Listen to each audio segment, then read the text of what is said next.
জ্বালানি যে সংকট চলছে এটি বিশ্বব্যাপী ছড়িয়ে পড়ছে। ভয়াবহ এই অবস্থায় আমাদের করণীয়। জ্বালানি যে সংকট আমরা দেখতে পাচ্ছি, এই সংকটের ধারাবাহিকতা শুধুমাত্র আজকের দিনই শেষ বলে আমি মনে করছি না, বরং এটা ক্রমান্বয়ে আরো তীব্রতর হয়ে উঠবে। আপনারা জানেন যে ইরানে যেভাবে তেলের ব্যাপারে এখন ইরান সিদ্ধান্ত নিচ্ছে, হরমুজ প্রণালী সহ, এই হরমুজ প্রণালীকে কেন্দ্র করে যদি তেলকে যদি সংকটে রূপান্তরিত করতে চায়, এই একটি প্রণালীকে ঘিরে যদি সংকট লাগাতে চায়, তাহলে পৃথিবীব্যাপী সংকট তৈরি হয়ে যাবে এবং এই সংকট ভয়াবহ আকার ধারণ করবে। প্রযুক্তি মুখ থুবড়ে পড়বে। আজকে আমরা যেই প্রযুক্তির বড়াই করছি, যেই অ্যালগরিদম দিয়ে আমরা আমাদের প্রযুক্তির উৎকর্ষ সাধন করছি, এই সব কিছুর পিছনে কিন্তু আল্লাহ রাব্বুল আলামিনের এই প্রদত্ত খনিজ সম্পদ, এই তেল, এই খনিজ সম্পদ যদি পৃথিবী থেকে হারিয়ে যায়, যেভাবে পাল্টাপাল্টি হামলা করা হচ্ছে, তেলের ডিপুগুলো জ্বালিয়ে দেওয়া হচ্ছে, পৃথিবী চরম একটা সংকটের দিকে যাবে এবং এমন সংকট তৈরি হবে যেটা সারা দুনিয়ার ভিতরে তৃতীয় বিশ্বযুদ্ধ ডেকে আনবে। এই সময়ে যদি অনলাইনে ক্লাস শুরু হয়, এক্ষেত্রে আসলে আমাদের সন্তানদের জন্য এটা কতটুকু ভালো হবে। আমরা দেখেছি করোনাকালীন সময়ে, সারা দুনিয়ার কথাই বলি, যে শিক্ষা ব্যবস্থা একেবারে মুখ থুবড়ে পড়েছিল। আমরা সেই করোনার স্মৃতিগুলো আর মনে করতে চাই না। বাংলাদেশে জ্বালানি সংকট একেবারে তীব্রতর হচ্ছে। এটা শুধু বাংলাদেশ না, আমি কয়েকদিন আগে আমার মেয়ে অসুস্থ, তাকে নিয়ে আমি থাইল্যান্ডে ছিলাম। সেখানকার সময়ও আমি দেখেছি যে সংকট এত তীব্রতর, সেখানেও মানুষ অফিস করছে ঘর থেকে। শুধু চিকিৎসালয়গুলো তারা স্বাভাবিক রেখেছে এবং তাদের ব্যবসা বাণিজ্য সবগুলোর মধ্যে তারা কিছু না কিছু দিক নির্দেশনা নতুন করে আনছে। তো আমাদের দেশে যদি এমন সংকট তৈরি হয়েই যায়, তাহলে সংকটকালীন সময়ে এটাকে নিরসনের জন্য আমরা সবাই মিলেই যুদ্ধে অংশগ্রহণ করতে হবে।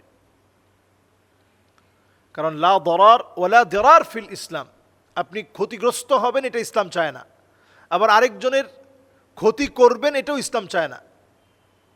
কাজে আমাদের সন্তানদের ক্ষতি হোক, তাদের ভবিষ্যৎ নষ্ট হোক, আবার পড়াশোনাটা তারা মুখ থুবড়ে পড়ুক, তারা এডুকেশন থেকে অনেক দূরে সরে যাক, এমনিতেই চোখের সামনে বাচ্চারা পড়তে চায় না। সেই জুমের মাধ্যমে যদি আপনি ক্লাস নেন, এখানে শত শত বাচ্চা, এগুলোকে মেনটেন করা খুব কঠিন। যদিও ওয়ার্ল্ডের বহু দেশে এখন শিক্ষা ব্যবস্থা চলছে এই জুমের মাধ্যমে, তো এটা একটু বড় হলে পরে মানুষ আসলে নিজের বুঝটা বুঝতে পারে। ছোট ছোট বাচ্চাদেরকে মেনটেন করা খুব কঠিন। এজন্য আমাদের অন্তত এই সিদ্ধান্তটা অনেক ভেবেচিন্তে নেওয়া দরকার যে আমাদের ছোট কোমলমতি যারা শিশু বাচ্চা আছে, এদের শিক্ষা ব্যবস্থার কি করণীয়, এখন সবার সাথে পরামর্শ করে সিদ্ধান্ত নেন। একদিকে জ্বালানি সংকট, এটাও মাথায় নিতে হবে, অন্যদিকে তাদের যেন শিক্ষা ব্যবস্থা ধ্বংস না হয়, এটাও নতুন করে শিখতে হবে। আল্লাহ রাব্বুল ইজ্জাতুল জালাল প্রত্যেক বছরই কিছু না কিছু পরীক্ষা নেন। আওয়ালা ইয়ারাউনা আন্নাহুম ইফতানুনা ফি কুল্লি আমিন মাররাতান আও মাররাতাইন সুম্মা লা ইয়াতুবুনা ওয়া লা হুম ইয়াযাক্কারুন। প্রত্যেকটা বছরে আল্লাহ রাব্বুল আলামিন পরীক্ষা নেন। কখনো পরীক্ষা নেন যুদ্ধ বিগ্রহ, কখনো ফিতনা ফাসাদ, কখনো আল্লাহ তাআলা মহামারীর মতো আযাব দেন। এই সকল অবস্থায় সংকটে পড়ে আমরা যেন ভুলে না যাই। ওয়াইদা গাশিয়াহুম মাউজুন কাযযুলাল দাউল্লাহ মুখলিসিনা লাহুদ্দিন, আল্লাহর কাছে আমরা চাইতে শুরু করি এবং আমাদের সন্তানদের ভবিষ্যতের শুভকামনার জন্য আমরা নিজেরা উদ্যোগী হই, চেষ্টা করি এবং যারা দেশের সবচেয়ে সত্যিকার দেশকে ভালোবাসে তাদেরকে একসাথে রেখে আমরা এই দেশের কঠিনতম সিদ্ধান্তে আমরা একত্রে সিদ্ধান্ত গ্রহণ করি।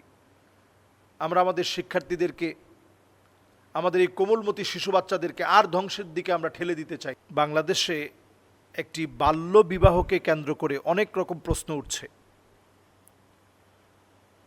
এবং যেহেতু মেয়েটি সবিজ অঙ্গনের, এজন্য নারীবাদীরা এটা নিয়ে বেশি কথা বলছে।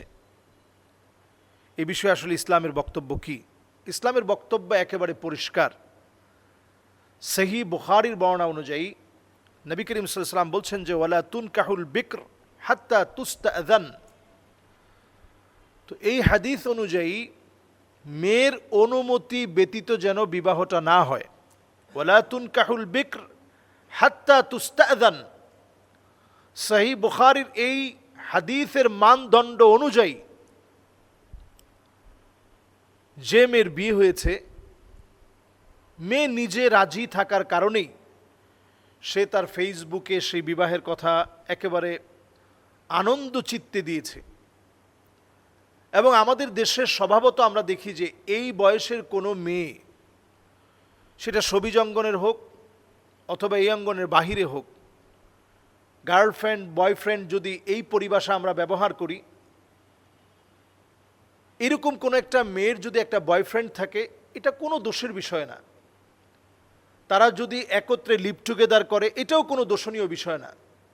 কিন্তু যখনই শরিয়া মেনে মেয়েটা রাজি থাকার পরেও যখন বিবাহ বন্ধনে আবদ্ধ হয়, তখন এক শ্রেণীর মানুষ এটাকে ঘটা করে এটার বিরোধিতা করে এবং মামলা করার জন্য প্রস্তুতি নেয়। এই হচ্ছে আমাদের সামাজিক অবস্থা। এবং কিছুদিন আগে আমরা একটা গল্পও দেখেছি এরকম, যে পুলিশ আসছে অ্যারেস্ট করার জন্য। যখন বলতেছে এই তোমরা কি বিয়ে করছো, বলছে না আমরা তো বিয়ে করিনি, আমরা বন্ধু বান্ধবী। বাস পুলিশ চলে গেছে। তাহলে বোঝা যায় যে লিভ টুগেদার সহ এই জাতীয় সম্পর্ককে প্রমোট করার জন্যই পশ্চিমে একটা ইন্ধন হচ্ছে বিবাহকে কঠিন করা।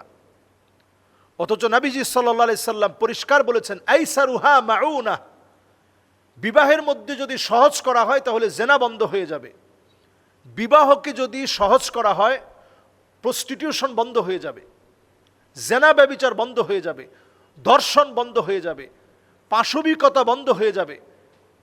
বিবাহকে যদি সহজ করা হয়, সহজলব্ধ করা হয়, প্রত্যেকটা অন্যায় কমে যাবে, পশুত্ব কমে যাবে। এজন্য বিবাহকে সহজ করা। আমরা বয়সের সীমাটা আমরা অনেকে জানি না। আরবিতে একটা বয়সকে বলে সবিয়ুন, মানে একেবারে বাচ্চা মানুষ। এরপরে একটা বয়স হয় 1 থেকে নিয়ে 10 বছর, এটাকে বলা হয় বাচ্চা। এরপর একটা বয়স হয় গোলামুন, 10 থেকে নিয়ে 15। এই বছরে বাচ্চারা বালেগ হতে থাকে। আর বর্তমান প্রযুক্তির যেই যুগ, খুব অল্প সময়ের মধ্যেই বাচ্চারা বালেগ হয়ে যায়। সেটা স্বপ্নদোষের মাধ্যমে হতে পারে অথবা অন্য কোনোভাবে বালেগ হয়ে যেতে পারে। তো বালেগ হয়ে যাওয়ার পরে যদি বিবাহ হয়, এটাকে বাল্য বিবাহ বলে না, কিন্তু আমাদের দেশের আইন এটাকে বাল্য বিবাহ বলছে। এজন্য লুবাবা সে যেটা করেছে, যে এখন তাদের বিবাহ হয়েছে, আইনের প্রতি শ্রদ্ধা রেখে, যেহেতু ছেলের বয়সটা পূর্ণ হয়েছে, আইনের প্রতি শ্রদ্ধা রেখে তাদের বিবাহের কার্যক্রম পূর্ণতা দিবে যখন তার প্রাপ্তবয়স্ক হবে তখন। মানে আইনানুগ যে লেখালেখির দরকার আছে সেটা হয়তো হবে যখন তার বয়স পূর্ণ হবে, 18 পূর্ণ হবে, তখন হয়তো আইনানুগ অবস্থাটা আসলে তখন সে কাগজপত্রগুলো ফাইনালি সে ঠিক করবে। তো এটা কোনো অন্যায় সে করে নাই।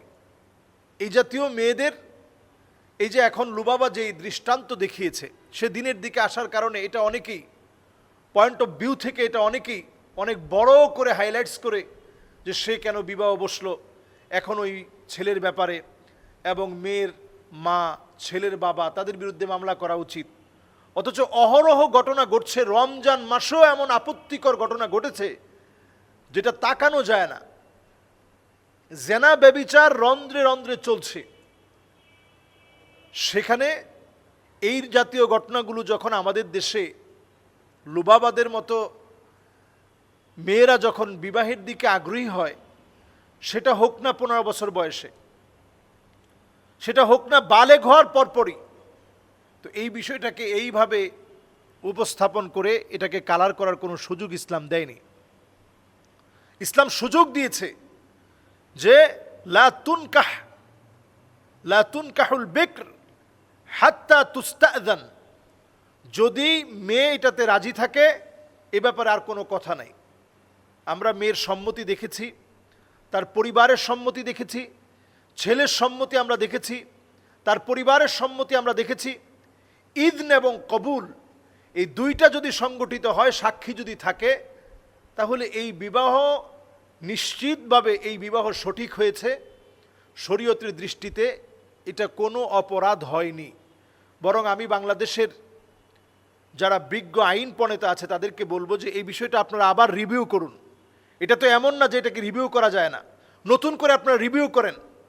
কারণ সারা ওয়ার্ল্ড আপনারা ঘুরে দেখেন, এই বয়সে সবচেয়ে বেশি মানুষ অন্যায় প্রবণ হয়, সবচেয়ে বেশি মানুষ নিজেদের চরিত্রকে ধ্বংস করে ফেলে, নষ্ট করে ফেলে। তো এই সময়ে যদি সতীত্ব ধরে রাখার জন্য আরেকটা বার আপনারা রিভিউ করে যদি এই আইনটাকে নতুন সংস্কার করেন, হতে পারে এটার কারণে জেনা ব্যভিচার অনেকাংশে কমে যাবে, দর্শন কমে যাবে, অন্যায় কমে যাবে। আল্লাহ আমাদেরকে বোঝার তৌফিক দান করুক। আসসালামু আলাইকুম ওয়া রাহমাতুল্লাহি ওয়া বারাকাতুহু।